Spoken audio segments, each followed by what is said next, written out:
Yo, no, mga ka-chubby, welcome sa channel namin, Chubby Bikers. Para sa video ko ngayon ay isi-share ko sa inyo yung aking Sunra Hawk na dating 2 wheels, ngayon 3 wheels na. Tapos na siya, nabuo na namin yung pagkabit ng swing arm, yung axle niya, yung motor, yung controller, nabuo na namin. Ngayon, isi-share ko sa inyo yung ikutin natin tong yung e-bike ko na Sunra Hawk.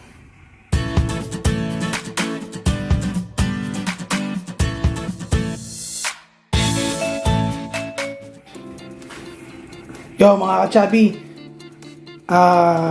nung una, nagka-problema kami dito sa sa swing arm na napagawa ko, pina-customize ko. Kasi mali yung pagkakagawa niya. Lihis na lihis doon sa butas nitong axle. Ngayon, okay na siya. Nagawa namin ng paraan. Nilagyan na lang namin siya ng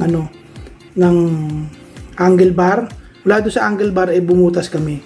Para maikabit namin dito sa swing arm.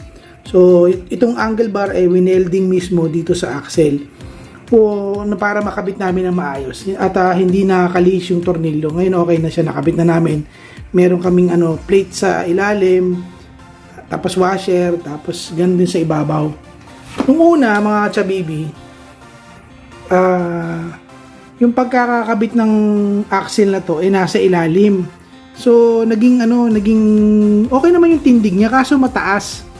Kung titignan nyo siya sa side, yan, yung sa side ng una, masyadong malayo yung katawan ng e-bike doon sa gulong. Parang mataas siya masyado, parang kung itsura niya, parang nakaganyan, nakasubsub ka pag nagmamaneho. Medyo masakit pagka nag-drive ka. Nakasubsub kasi, so yung puwersa ng bigat ko, lalo na ako mataba, nandito sa manibela. So, lagi kong pinipigil yung sarili ko kasi medyo dumudulas-dulas ako dito, lalo na pagka pumipreno. Kaya ang ginawa ko, nilipat ko sa ibabaw itong axle. Ngayon, nandito na siya sa ibabaw. Katulad ng dating video ko, mas naging gwapo. Ngayon, naka-lowered na siya. Lowered na siya.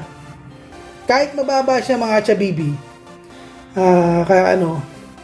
sinubukan ko siya idaan sa humps. Meron pa akong mga mga 1.5 inches to 2 inches sa layo do sa humps. Kaya hindi sumasayad.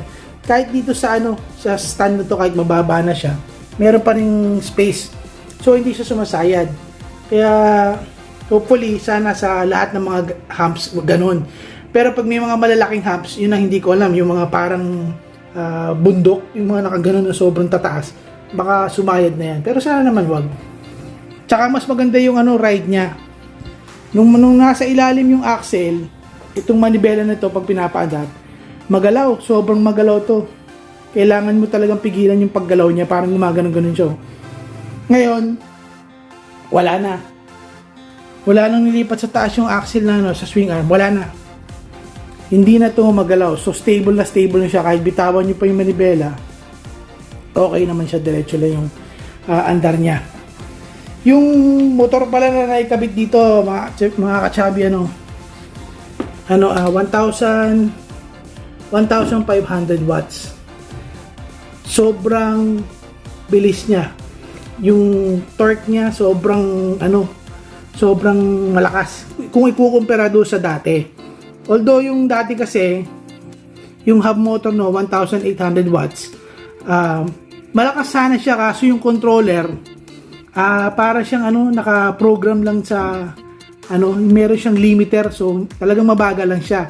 Pero ngayon, kahit sa level 1 lang, pag umaandar ito, napakabilis. Kumbaga yung dating hub motor, nung naka-hub motor itong e-bike, siya, parang number 3 ng hub motor na lakas, number 1 pa lang ngayon dito. Kaya talagang lumakas siya yung bilis niya, yung arangkada niya, sobrang bilis. Pero nagkaroon din ng mga problema nung pinalitan yung controller ko, yung tinanggal yung lumang controller. Nagkaroon ng problema itong e-bike.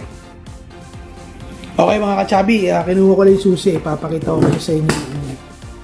i-on ko lang ito, itong ano, e-bike.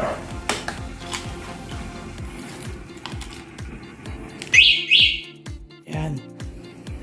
Okay pa naman siya sa lahat. Gumagana pa rin yung pag pinipindot mo dito, wireless. Mag-on siya. Ang nangyari mga ka-chubby, hindi na gumana yung ano.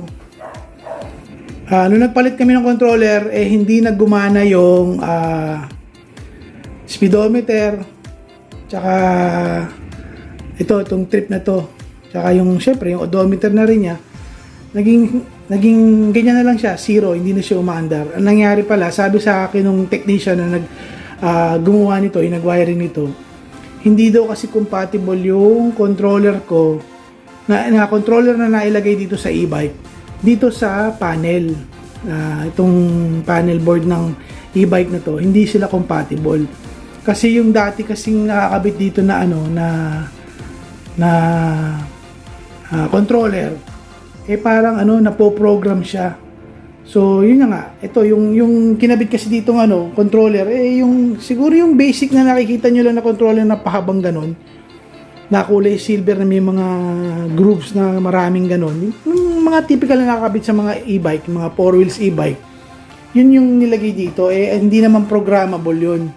So hindi ko alam kung mapapagana pa ko pa ito ulit. Baka meron kayong alam na technique para mapagana to, o controller na kayang maging controller na magiging compatible dito. Sana meron ganun para mapagana ko siya ulit, kasi sayang din ganda-ganda ng panel niya pero lagi lang naka-zero. So yung speed niya, paano ko nasabi na mabilis, sa pakiramdam na lang, talagang sobrang bilis niya. Kasi yung dati parang kahit number 3 na yung speed, wala pa rin. Parang todo lang nung dati na ano, parang hanggang 40 kilometers lang yan per hour yung lumalabas dito, 40 yung todo niya. Sa bigat ko na 216 pounds, yun hanggang 40 lang siya. Pero ito, kahit 1 pa lang, sigurado ko lagpas na, baka siguro maabot na ng 50 yung bilis nito. Yun na naging advantage nung nagpalit ako ng ano ng controller, naging ano siya, naging 3 wheels na siya. Tapos samahan yung ride niya, syempre hindi mo na kailangan magbalance kahit nasa traffic ka, hindi mo na ibababa yung paa mo. Okay na okay. Pasingit-singit ka, hindi ka na nag-aalangan, basta ingatan mo lang na hindi sasayad yung ano, yung gilid na gulong doon sa mga sisingitan mo. Pero kasi nung sinukat ko, pag nakakabit yung side mirror na to, mas ano siya, parang kasing ano lang niya yung gulong doon sa side mirror na nakakabit dito, yung stock. Medyo mahaba kasi yun Kaya pag pumasok yung side mirror na yun, alam ko, pasok yung gulong doon sa likod. Kahit hindi pa ako sanay. Yun ang maganda doon sa pagiging nung na-convert namin to sa 3 wheels. Tapos sa mga babang disadvantage, ayun pa pala. Yung battery nito, dati matipid. Ngayon hindi na. Medyo lumakas na siya. Para siyang paano bang kasi nung nung 100%, nung unang tinest drive ko, umano ako ng ng 10 o 11 kilometers ata yun, na natakbo ko, balikan na yun, papunta doon sa pinuntahan ko hanggang sa makauwi sa bahay, halos 30% yung nawala mula doon sa 100. So malakas siya kung kumpara mo dati, yung dating binabiyahe ko lang na ganung lugar, pero hub motor lang yung gamit ko, marami pang natitira. Parang nauubos ko lang dati, parang wala pang 20%. So mas lumakas siya nung naging 3 wheel siya, siguro dahil mas mabigat yung dinadala na niya ngayon, 2 gulong. Pero yun na naging disadvantage. Tapos yun nawala yung hindi na gumana yung speedometer nito, yung trip meter nito, tsaka yung odometer. Na-stuck na sila sa ganyan. Yun nga lang, sana mapagana ko siya ulit. Baka mga chubby, baka meron kayong alam na technique nga. Yun, nyo na lang dyan sa comment section kung ano ba yung gagawin para mapagana ulit ito. Kung magpapalit ba ng controller o may controller ba na compatible sa ganitong motor at sa panel board ng Sunra Hawk. Tapos yun lang, wala na.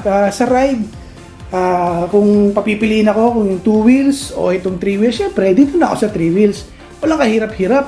Kahit sa traffic, singit ka lang ng singit, basta tama na yung pagsingit mo, okay, di alanganin. At dapat tansyado mo yung gulong na dalawa. Yan, baliktad pa nga yung rotation ng isang gulong eh. Kailangan ko pa, ito, baliktad oh. Baliktad yung rotation ito yun. Kaya kailangan ko pa yung gulong. Yun, mga sa BB, yun lang. Yun ang naging ano dito, naging progress dito. At tatapos na rin yung aking pinubong Sunra Hawk 3 wheels. Siguro, ito lang ang Sunra Hawk na naka 3 wheels. Dahil syempre, minodify namin, convert namin. Kasi makakabili ka lang nito 2 wheels eh. Sa may mga e-bike na naka 2 wheels, tapos nagbabala kayo nahihirapan kayo sa paggagamit sa kanya, pagbabalanse or mas maganda talaga yung ride ng 3 wheels. Para sa akin lang po ito pero hindi ko alam kung baka yung iba hindi nila gusto, pero para sa akin, mas gusto ko yung ride ng 3 wheels. Yan ang Sunra Hawk 3 wheels conversion. At tapos na rin yung nagastos ko dito dahil sa naloko ako dito sa swinger, medyo lumaki.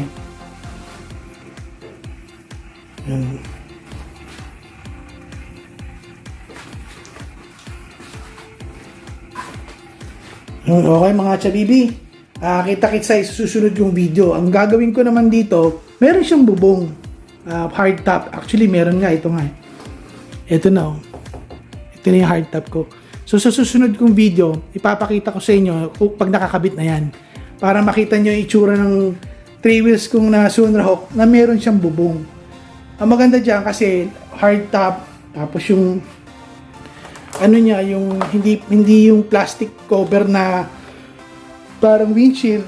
Ito yan. Hopefully maging maganda. Pero pag hindi maganda, itatanggalin ko na lang ulit. Okay mga kachabi, maraming salamat po sa lahat po na subscribers ng YouTube channel po namin Chubby Bikers.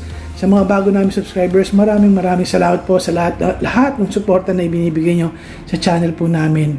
Sana po paki-like, share, and subscribe po yung channel po ng Chubby Bikers para mas ma-recommenda kami ni YouTube sa mas maraming manonood. Kita-kits tayo sa susunod kong video. Yun nga, yung pag may bubong na tong lalagyan ko ng bubong tong 3 wheels na to. Ingat kayo palagi. God bless sa inyo. Maraming salamat. Bye-bye.